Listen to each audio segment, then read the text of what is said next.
Hello and welcome to the GAC Grays podcast. Today we are joined by farm business consultant Sam Dale as he talks to us about how farmers can manage risk and volatility in their business.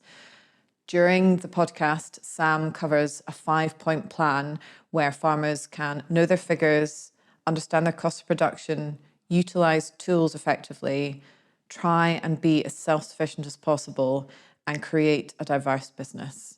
There's lots of really useful and helpful information in there, so please do take the time to listen. The GAC Grays podcast is for farmers, their advisors, and anyone with an interest in agriculture.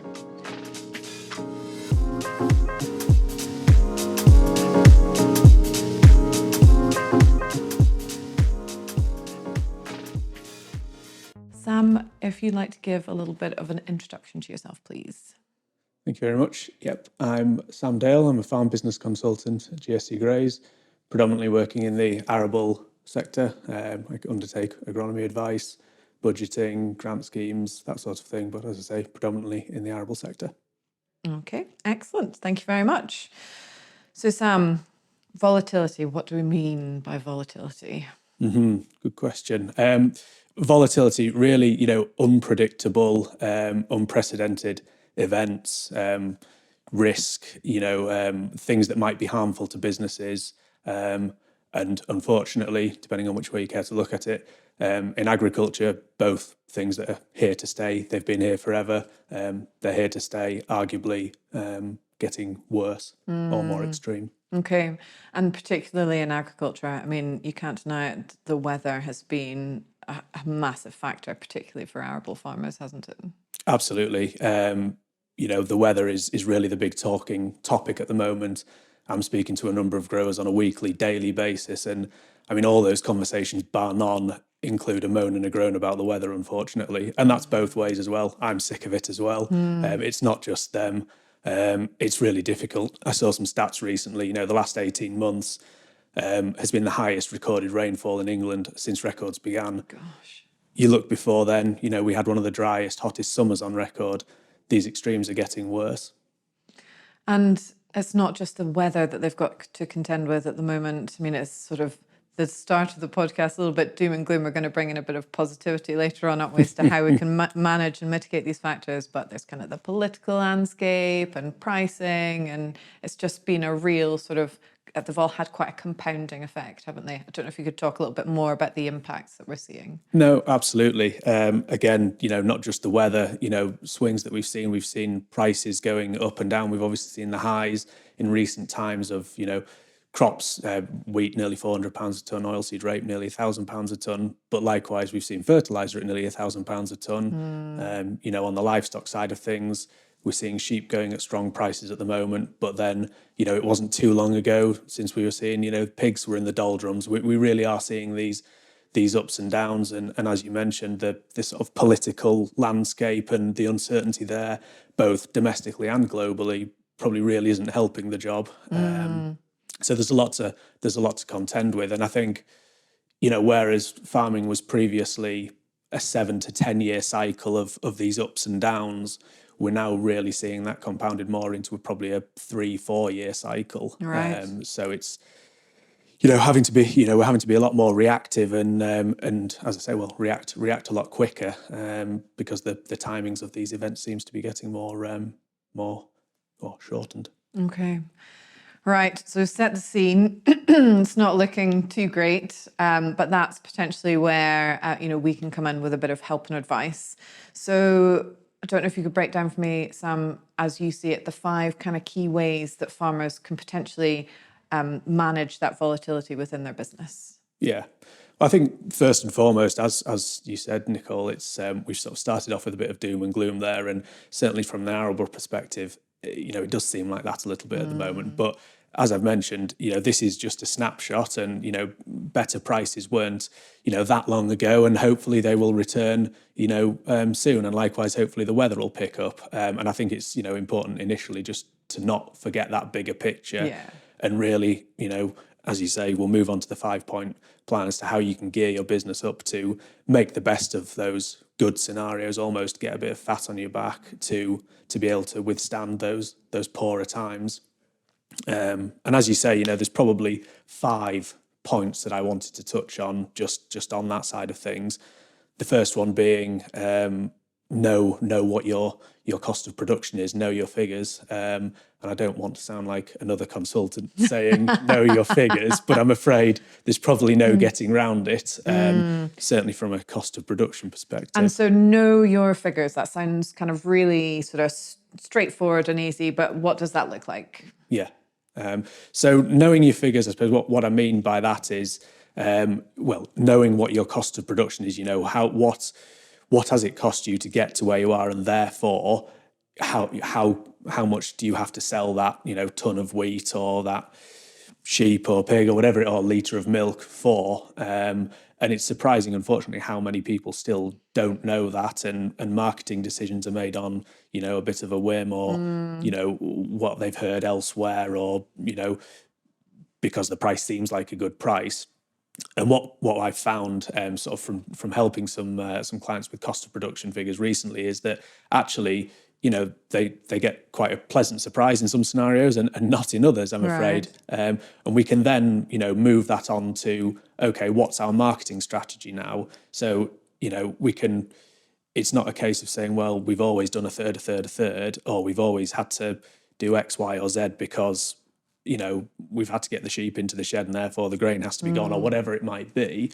It's really being able to actually make an informed decision, and, a price that they might not have thought was an acceptable price before, we did this exercise. Actually, there's an element of profit in there, and it's actually, that's not a bad place to start. We don't always have to wait for the highest price, and there's nothing wrong with selling on a rising market versus selling on a falling market. Yeah, absolutely. Okay. And we actually had sort of a bit of a pre-discussion before the podcast, didn't we? And we're kind of talking about how some clients had kind of really proactively had a strategy, known what their figures were, and they were able to manage sort of the real peaks in the grain price, but also the peaks in fertilizer pricing. I don't know if you're able to sort of talk about that a little bit more. Yeah. And again, it comes down to having a really good understanding of your figures, and knowing when to, make those purchasing decisions. As I say, knowing your cost of production, yes, it can help you market what you're producing at the time, but it can also give you a really good understanding of, what you need to be buying your inputs at, what you can afford to pay for fertilizer, feed, whatever it might be. And that, that takes out a little bit of the risk of being we're always going to be we're always going to be price takers in that sort of thing. But, by having an understanding of what you need and how much you're willing to pay for it, or how much you're able to pay for it, you're not beholden to a price on a day. Then you can look at the market and think, right, this is an acceptable price. Yes, it might not be what I want to pay, but I can make it work at that, versus, as I say, making an uninformed decision and getting a nasty shock at the end of the year. So I suppose when I'm listening to you talk, and I'm sure maybe a lot of farmers will be in this position, they'll be like, well, I want to buy it at the lowest price possible, and I'll always want to sell it at the highest price possible. Is it kind of, I suppose, in a kind of deck of cards scenario, it's knowing when to fold? Yeah. I mean, we'd all love to, buy at the lowest price and sell at the highest price, of course. But as I say, it comes back to the fact that the industry will always have, risk and volatility brought in. And when we're, exposed to these global markets, only a man or a woman with a crystal ball is going to be able to do that. I would say. What I would say, though, is that, another point that I've got on my list is, being as self-sufficient as you can as well. So how can we reduce our exposure to those really volatile markets? So what, Well, we'll come on to that, and just we'll come on to that point in a second. And I don't know if there's something else you've got on your set of points, but just, is it knowing when to fix, so that once your costs are fixed, then you can kind of plan ahead? Is that sort of when you're looking at your figures, it's kind of knowing when to take that step? I'm afraid it comes back to knowing these figures, and that allows you to, understand the market and understand when you can access, or when you should be accessing the market. And as you say, fixing, when perhaps suppliers are wanting to, offload things rather than, going to the market when everyone else seems to be going to the market and the price is high. Yeah. If you, as I say, if you've got an understanding of your figures and you can, access the market at those quieter times, then, it's going to hopefully allow you to, as I say, sort of flatten out those prices a little bit. And it can help with your cash flow as well, can't it, when Correct. you've got that sort of plan in place? Okay, second point then, Sam. Second point. We've touched on it a little bit already, but obviously knowing your cost of production, I think then very much feeds into that marketing and purchasing strategy. As I say, we have touched on that a little bit already, but, not chasing the very high prices, not selling when you need to sell, rather, when you want to sell. If you're forced into a decision, then chances are you're probably not going to get the best price that you could have done. Whereas if, as we've said, if you know your cost of production and therefore you know when is right for you to access the market, more often than not throughout the course of your selling period, you'll end up in a better scenario than if, you're forced to do something because of as a knee-jerk reaction almost, because, as you've said, all of a sudden there's a big bill that needs paying and therefore we need some cash and we have to sell some grain. Whereas if we had known the cost of production and actually the price that was available 2 weeks ago was, a profitable price for us, we could have made use of that as opposed to potentially a lower price that we've been forced into taking today. Okay. So yeah, very much, as I say, using that cost of production and filtering that information into our marketing and then purchasing strategy as well. Okay. And so is that the next phase? Is it the marketing and purchasing strategy? Okay. And your marketing strategy, does that form part of your wider business plan, or is that something that farmers should have across the board, or is that something that's specific to arable? I suppose it depends which sector you're in terms of, what your marketing strategy is, how you implement that. The more intensive sectors, are generally speaking doing things slightly differently to how arable and some beef and sheep producers might be. They will have fixed prices and they'll go from there. Whereas, on the arable side of things, farmers can be very much left to their own devices in the sense that, right, we've produced this grain, now what do we do with it? There are lots of tools out there. We've got the pools, we've got options, that sort of thing. And again, knowing your cost of production allows you to decide which of those is the better one to go for. You mentioned, cash flow pressures. We're seeing a lot of that at the moment. And again, that has to come into it. It's like, when am I going to need some cash? Yeah. Will that dictate when I'm selling my grain? That sort of thing. Okay. Is there anything else that comes into a marketing strategy then? So it sort of sounds more kind of like a selling strategy. It's kind of like when to sell, as opposed to, are there any other kind of components sort of making your product sort of more, your grain like more attractive option, or going for specific buyers, or?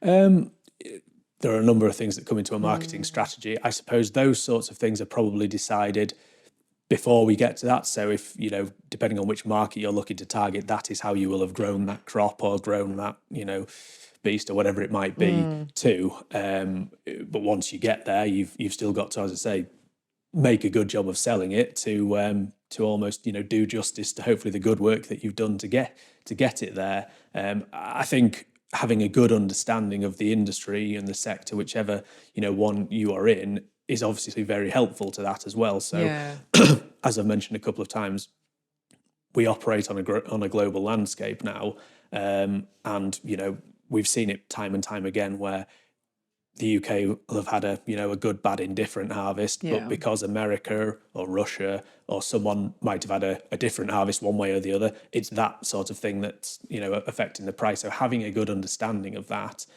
will also sort of give you a good grounding for your marketing decisions. Is there really a requirement to hold on? Do we see light at the end of the tunnel, or has America just recorded a fantastic harvest and therefore it's probably going to keep a lid on the price? I'm not saying they just have, by the way, but as an you example, heard it here first. yeah, no. So as I say, having a wider understanding of the industry and the market that you're selling into is obviously very important.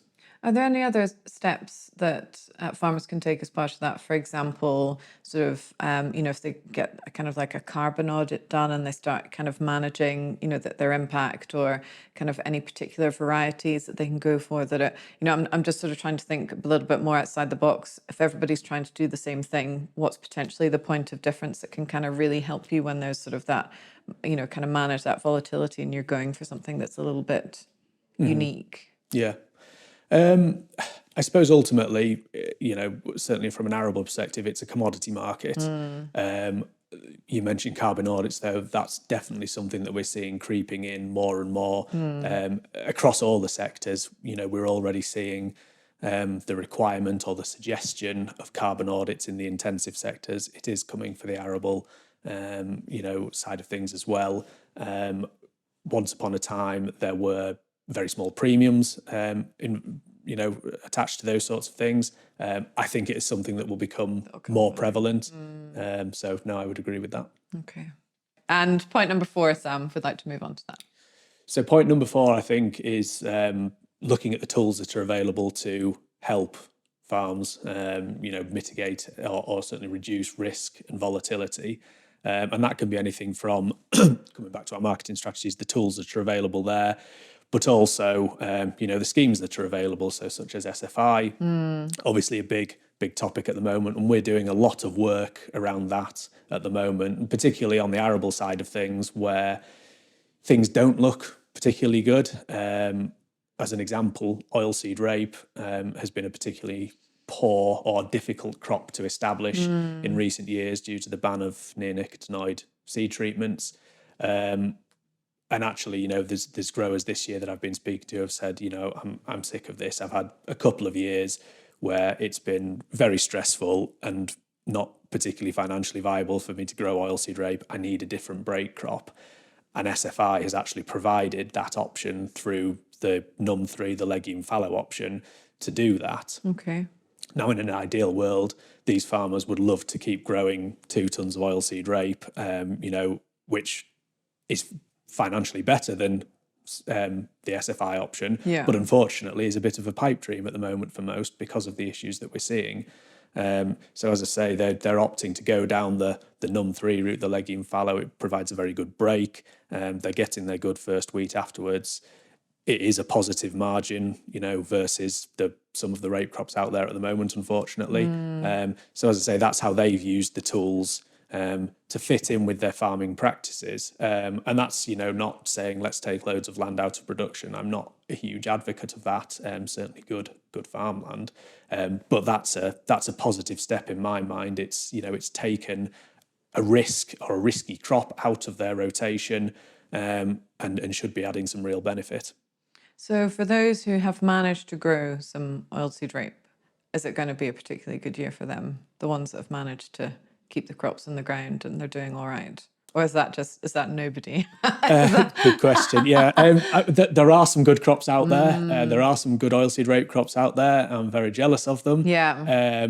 I've been asked that question a couple of times. Does that mean we're going to have a bumpy year because the area has been reduced? And actually, on that point, I saw the AHDB sort of early bird planting stats. So they do that at the start of the season, and then they update them in March time. And the oilseed rape area in the UK had reduced by 100,000 hectares, basically. And other crops had as well, unfortunately, given the weather. But that was quite a stark, figure for me. But unfortunately, again, no. We operate on a global, platform, and the what we lose out on in the UK here will be swallowed up by Canadian or European canola, I expect. So I don't, unfortunately, think the oilseed rape price will go through the roof on the back of it. Gosh, that's fascinating, isn't it? Because it just puts everything into perspective. Yeah, when you would think it's sort of, when you put it on the global stage, it kind of pales into insignificance. Okay. And that's, as I say, that's unfortunately it's the position we find ourselves in. We're relatively small players on a very big global stage. Okay. So are there any other tools then? So you've talked about SFI kind of reducing risk on risky crops, and some farmers are finding that useful. Are there any other kind of schemes that you might recommend, or any other tools? Yes, there are. I think there's plenty of other things we can be doing. Self-sufficiency is one that I sort of quite like to to push. I appreciate that every farm is different, and some farms might not be able to be self-sufficient in ways that others can. But again, a bit of an example here is using manure, muck, slurry, whatever it might be, to reduce your inorganic fertilizer inputs. So when we saw fertilizer at nearly £1,000 a tonne a year or a couple of years ago, we also saw those that did have slurry and manure available using it in ways that they maybe hadn't done previously. So applying it to standing crops in the spring to basically mitigate or replace that first purchased nitrogen input, and help keep those keep a lid on those costs. And that's something that they've kept going because it worked. So that's sort of that's one example, almost that mixed farming business. And as I say, I appreciate that's not for everyone, but straw for muck deals, etc., do exist. I think that's one way of just helping reduce exposure a little bit to the wider volatility. The wider market volatility. Another example of that, again coming back to how the schemes could help, is on the grassland, the beef and sheep side of things.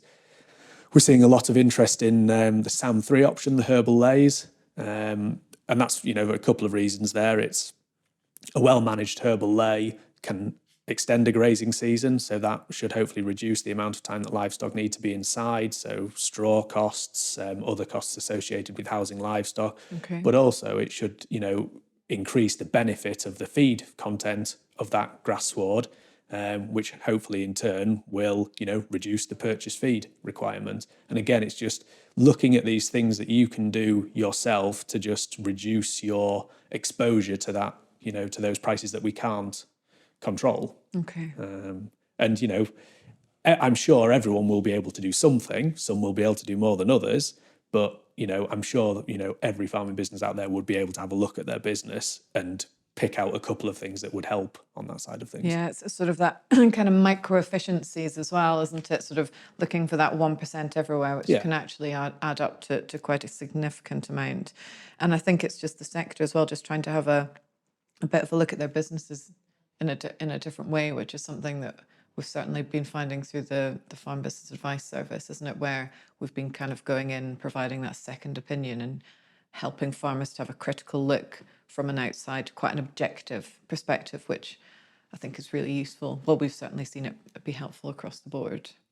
Were there any other points? Sorry, Sam, and we talked about knowing your figures, cost of production, the tools that can be used, self-sufficiency. Mm-hmm.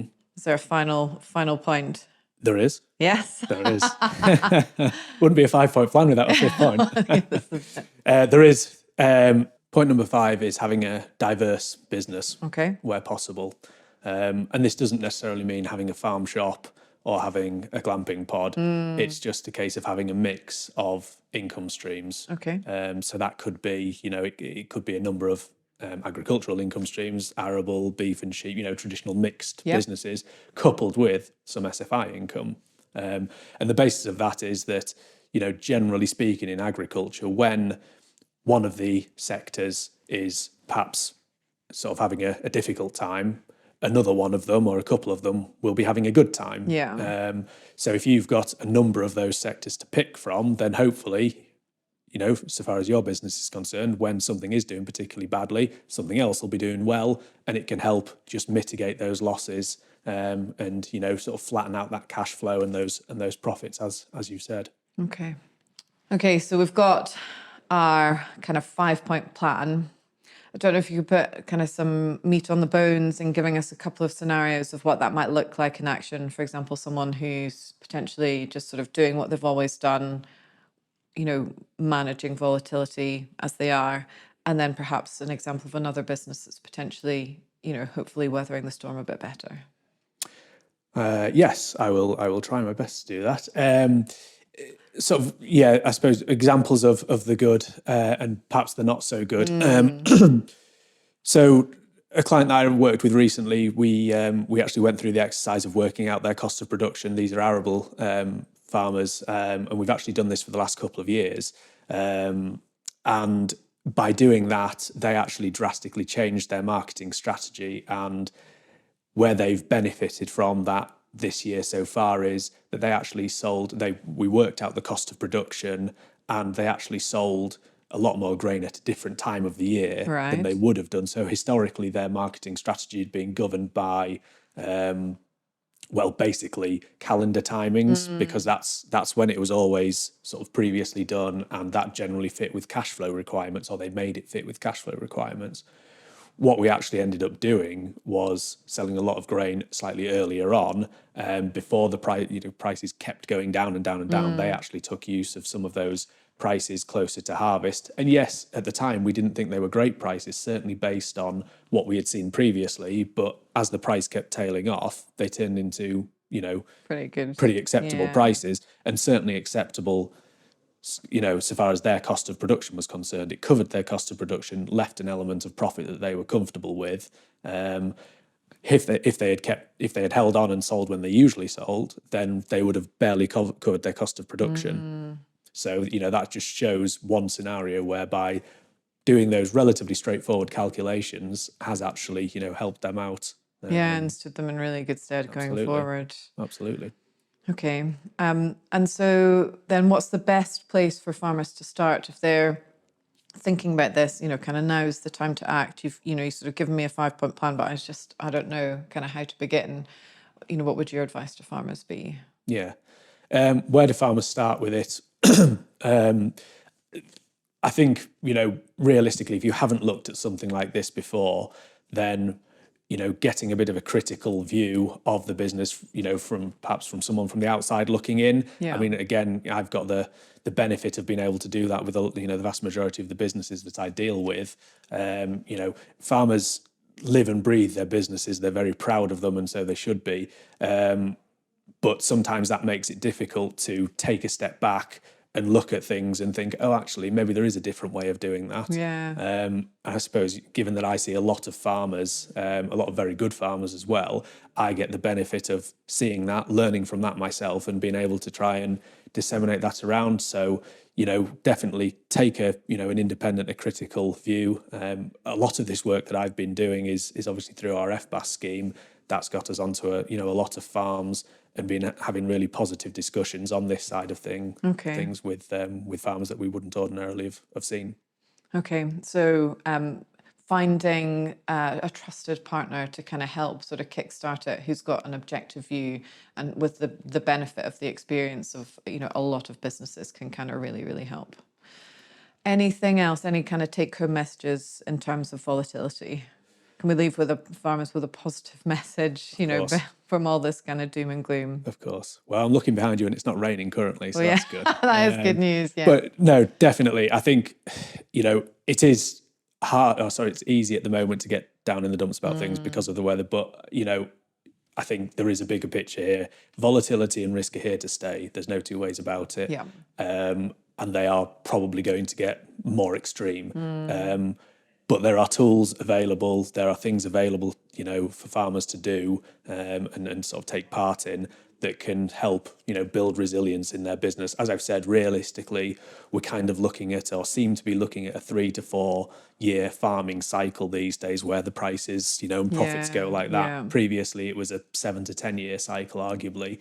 So, it's just a case of being able to, know your figures, as I said, make quicker decisions, but based on sound advice. As I say, I use this sort of 5-point plan, and that's not going to, make volatility and risk disappear. It's just making businesses, or trying to make businesses more resilient to those poor times, and make sure they utilise those better times as best they can. Get that bit of fat on their back, so to speak, to enable them to ride out any storms going forwards. Thank you so much, Sam. It's great to be able to end on a really positive note, because there's clearly plenty that farmers can be doing to try and really help build resilience within their businesses. So thank you very much. And thank you to everyone for listening, and look forward to seeing you next time on the podcast.